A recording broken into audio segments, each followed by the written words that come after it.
Roush Performance has been around since 1996. We actually started as an engine shop, building racing engines. So really at our core, we are an extreme performance company, started in racing. We develop vehicles for our customers, from Mustangs to F-150s that suit their lifestyle. We're a team of dreamers, doers, and enthusiasts that love what we do and live what we work on. Everything is special about a Roush vehicle. It's the feeling you get when you get behind the wheel, from the exterior appearance to the rumble you get when you push the start button. Roush has been using 3D printing since the early 2000s. The biggest benefit of 3D printing here at Roush is definitely the time savings. The time for development and taking the tooling or trial period down to a fraction of what it is in traditional methods is a huge benefit.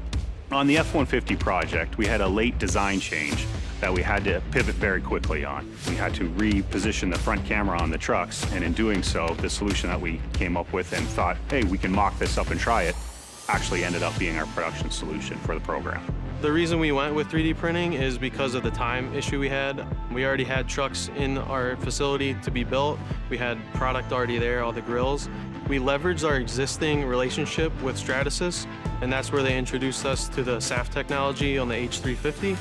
The advantage to using this technology was we could get our prototype parts as well as some PPAP parts potentially in the same build, and that supports our production volumes.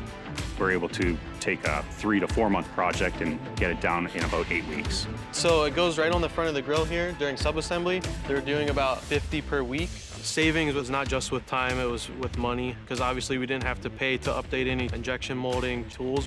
The beauty with the SAF technology on the H350 is we can nest a lot of these components in the same build. This one is directly off the machine, so this is our raw component, and then it goes to our supplier and gets painted to match the rest of the grill and all the other trim. This was our first production part that was 3D printed. We used nylon 11 for this application because it had to be impact resistant as well as durable for different temperatures like hot weather, freezing temperatures. We've done a lot of durability testing, and it's been able to handle everything we've been able to throw at it. Working with Stratasys has been a great opportunity for us. Some of the benefits include getting around the tooling requirement of typical plastic parts, while also being able to have a quicker turnaround time as well. The impact of using the SAF technology on the H350 was tremendous to Roush. We were able to greatly reduce our time to market by going with this manufacturing method.